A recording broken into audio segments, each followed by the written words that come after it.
بسم اللہ الرحمن الرحیم۔ السلام علیکم۔ ویڈیو سٹارٹ کرنے سے پہلے حضور پاک پر ایک پیارا سا درود پاک کا نذرانہ پیش کرتے ہیں۔ نبی کریم پاک صلی اللہ علیہ وسلم کا ارشاد ہے کہ جب مسلمان دعا کرتا ہے بشرطِ تعلق کاٹنے کی یا کسی گناہ کی دعا نہ کرے تو حق تعالیٰ کے یہاں سے 3 چیزوں میں سے ایک چیز ضرور ملتی ہے، یا خود وہی چیز ملتی ہے جس کی دعا کی، یا اس کے بدلے میں کوئی برائی مصیبت اس سے ہٹا دی جاتی ہے، یا آخرت میں اسی قدر ثواب اس کے حصے میں لگا دیا جاتا ہے۔ ایک حدیث میں آیا ہے کہ قیامت کے دن اللہ تعالیٰ بندے کو بلا کر ارشاد فرمائیں گے کہ اے میرے بندے، میں نے تجھے دعا کرنے کا حکم دیا تھا اور اس کے قبول کرنے کا وعدہ کیا تھا، تو نے مجھ سے دعا مانگی تھی۔ وہ عرض کرے گا کہ مانگی تھی۔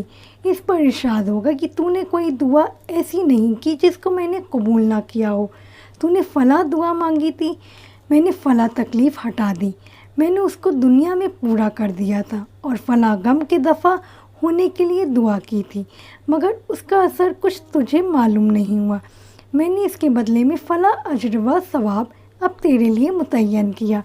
حضور پاک فرماتے ہیں کہ اس کو ہر دعا یاد کروائی جائے گی اور اس کا دنیا میں پورا ہونا یا آخرت میں اس کا عوض بتایا جائے گا۔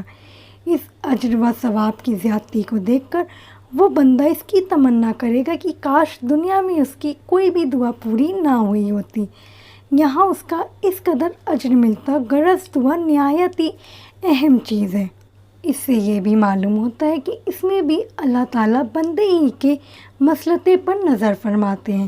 اگر اس کے لیے اس چیز کا عطا فرمانا مصلحت ہوتا ہے تو مرمت فرماتے ہیں، ورنہ نہیں۔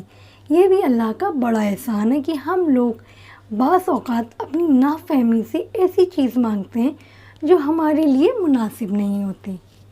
اس لیے ہمیں کبھی بھی اپنی دعا پوری نہ ہونے پر مایوس نہیں ہونا چاہیے۔ جب بندہ اللہ تعالیٰ کو اپنا درد بتاتا ہے، اپنی دعا کرتا ہے، تو اللہ سبحانہ تعالیٰ اس کی دعا کبھی رد نہیں کرتے۔ ویڈیو کو زیادہ سے زیادہ شیئر کریں، اور اگر آپ نے ابھی تک میرے چینل کو سبسکرائب نہیں کیا ہے تو پلیز میرے چینل کو سبسکرائب کر لیں۔ فی امان اللہ، اللہ حافظ۔